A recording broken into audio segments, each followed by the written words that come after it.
Hey, good morning. Welcome. Welcome to learning about about the assessment and the MYP. We're here today in order to understand a couple of things about how things are going to work in our middle years program for IB, specifically in Toddle. So we'll be learning a few things such as why we do assessments, how we do assessments, and then what do those assessments look like in the IB and MYP context.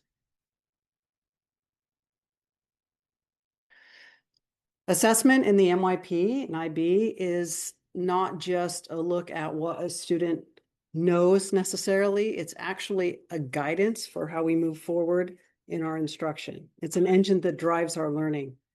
So our goal at school is to create these learning opportunities for students to understand where they are in the learning process, where they are and where they're going to go.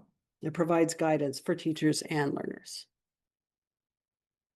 The first question that we're going to answer today is why we do this type of assessment.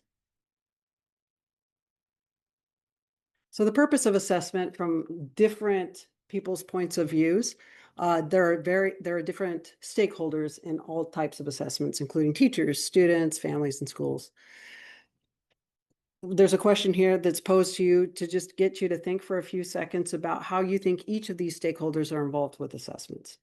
Right? How is it different for teachers and students? What responsibility or support can families also help with? And then, of course, the schools. There are different types of assessment overall. The types of assessment are diagnostic assessment, which is usually done at the beginning of a unit or a chapter of study. This is when students are we want to just kind of monitor a measurement of what students know at the moment going into our units. It's usually not graded and it's done to inform teachers. Then there's informative assessments, which are done throughout the unit. These give opportunities for students to understand where they've come, where they're going, to set some goals. They can be done informally most of the time. They're done throughout the unit. And then there's summative assessments, which are done at the end of each unit to show what the students have come to know at that point in time. So we assess for various reasons, again, just to review, to monitor their progress through formative assessments, which just tracks their knowing and their learning as defined by the objectives of the unit, and to refine teaching practices to help student learning, to support student learning. And then there's summative assessments, those are the things that record the attainment of that knowledge of those objectives.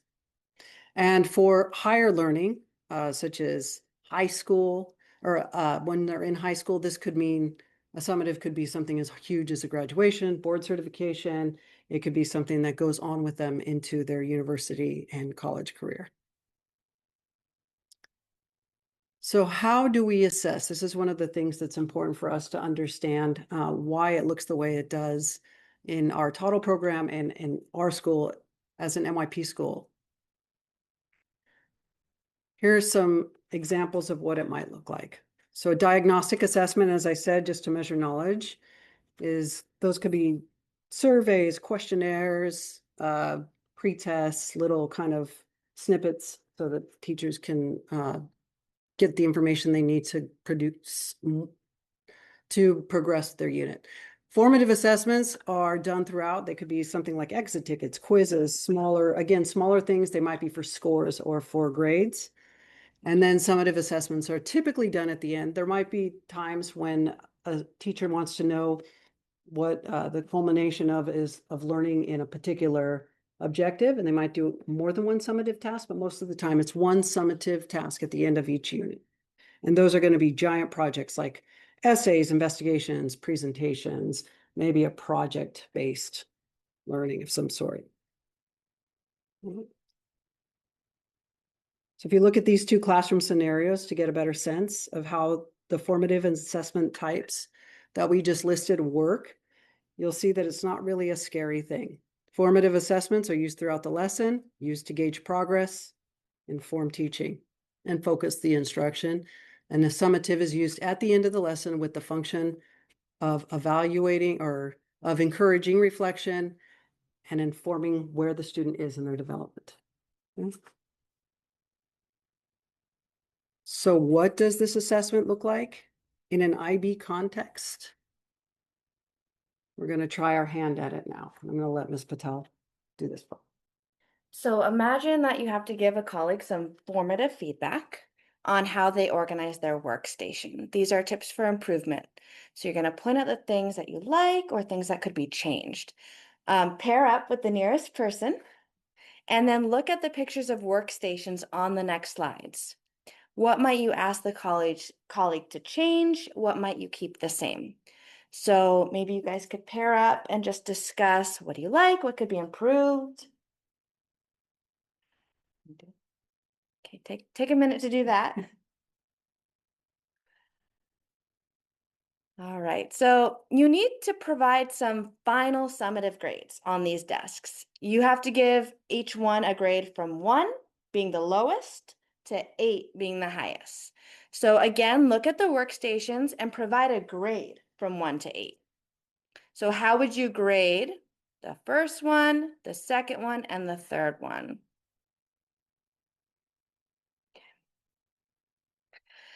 Now think about what were these grades based on? Did you have something in your mind? Did everyone else base their grades on similar things and reach the same conclusion? And lastly, was that grading fair? Did we have something to base those grades on that were all the same? So just saying, look at these workstations is too broad. It doesn't really have clear criteria. So you need to develop criteria, such as a rubric, so you know what you're looking for. So what criteria could you use to assess an office desk? For example, cleanliness, how organized it is, ease of access to certain materials. You could also use a scale to help you. So for example, the criteria are a range of 1 through 8, with descriptors being filthy, unorganized, quite tidy, and super tidy. So this gives us a better range to give an assessment that is more meaningful and appropriate. So assessment in the MYP works similarly. Each subject that the students have 4 different criterion. In the science, we have criterion A, knowing and understanding. This could be like tests. Criterion B, inquiring and designing, for example, a lab report. Criterion C, processing and evaluating, looking at that lab report and evaluating.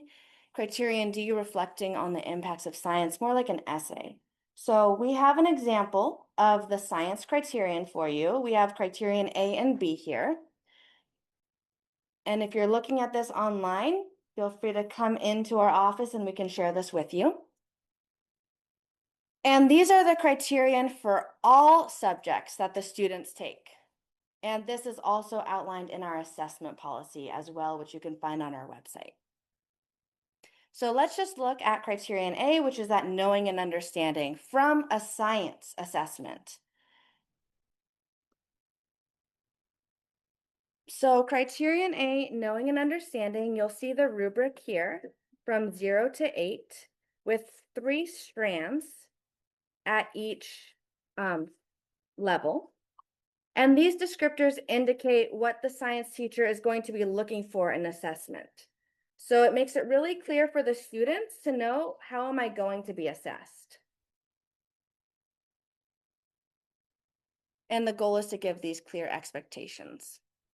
So for example, there are 8 mark bands, and within these mark bands, we have 3 descriptors. At the end, we add up to get the best fit grade for each criterion, for an example out of 32. So I'm going to explain how we get those final scores. So sorry about that. If a student is assessed 2 times on criterion A, knowing and understanding, and they got a 5 the first time and a 4 the second time, the teacher looks at what they know about that student and how they've done on their formative assessments in addition to their summative assessments to give that final score. So the teacher says, okay, criterion A, they've taken 2 summatives. Their final score for that criteria is a 5. Then they look at criterion B, they've taken 2 assessments. They scored a 7 and a 6. And they think about how that student has done on their formatives as well. And that final score for that criteria is a 7. And they do that for all 4 criteria. Then they add up those scores, the 5, 7, 6, and 6, to get a total of a 24 out of 32. And that informs the final grade. So if a student got a 24, that falls into this mark band of 23 to 27 for a final score of a 6. And so again, in our assessment policy, that outlines what it means the student can do, which we're going to pass out.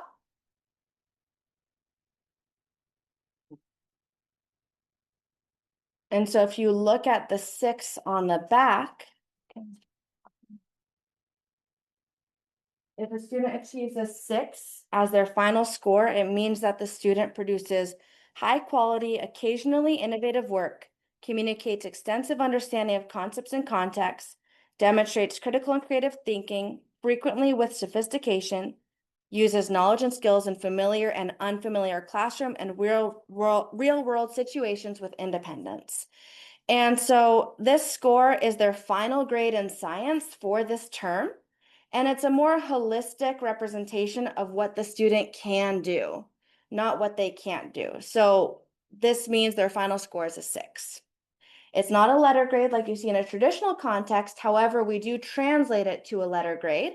And we have a conversion scale that we're going to pass out now.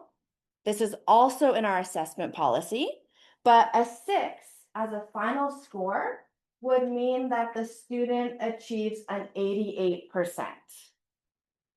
And so they would have a B plus in science. So in Toddle, you'll see that final score of a 6, that more holistic representation, whereas in Aries, you're going to see that B plus.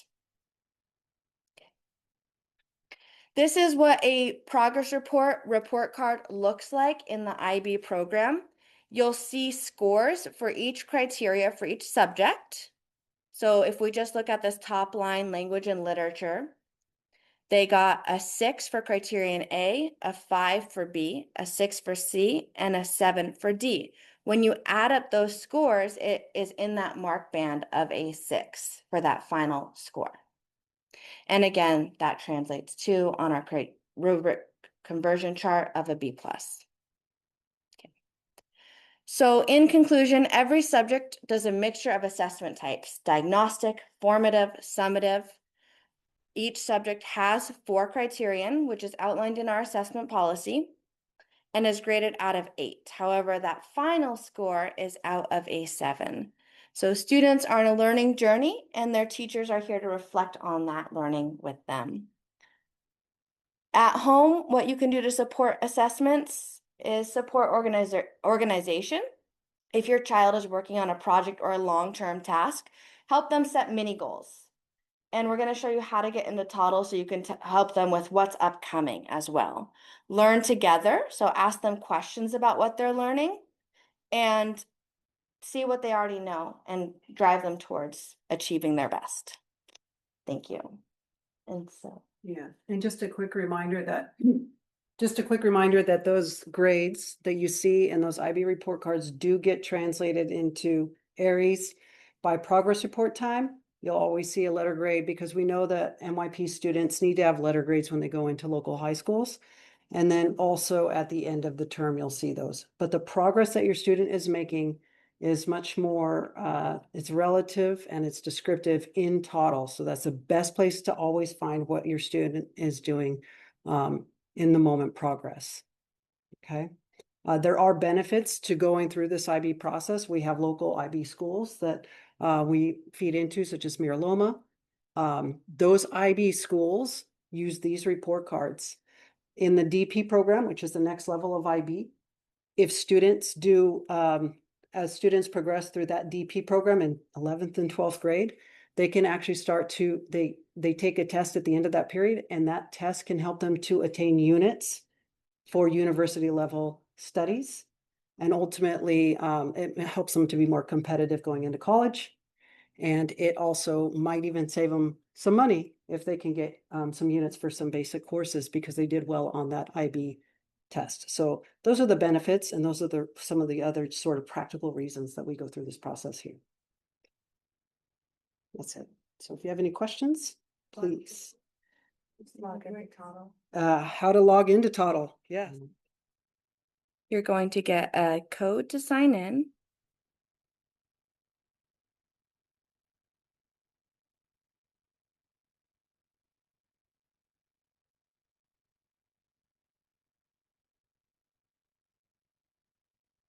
That will go to your email and you're going to sign in. And then you're going to see your student account. This is a test student, so we've only added him to one class. And once we're logged in, we'll see what it looks like. Yeah, it'll be assignments from only one class. It's not all 6, which you'll see in your students account. I'm going to pause while it's thinking. All right, we're in. So this is a test student account. You see the student only has one class. So at the top, you're going to see some announcements if any were posted, the calendar, any messages teachers are sending out, progress reports, which you'll see during the reporting period. Our school policies should be there as well, grade book, timetable, and student profile. But what you really want to look at is the student classes. You can see any assignments that have been posted. There are currently no assignments for this student because the student was created today. But when you go in and see your student, you will see progress for that student. If you go back to the homepage and you go to the grade book, you'll see any assignments the student has for this class. So this student is only in language and literature. If he is assessed on any criteria, you'll see a score out of 8 here and their final score here. You may also see some points-based scores as well. So when you go into Toddle with your family invite code, again, you're going to see a lot more information. But for this test student, there is no data as this is a big student.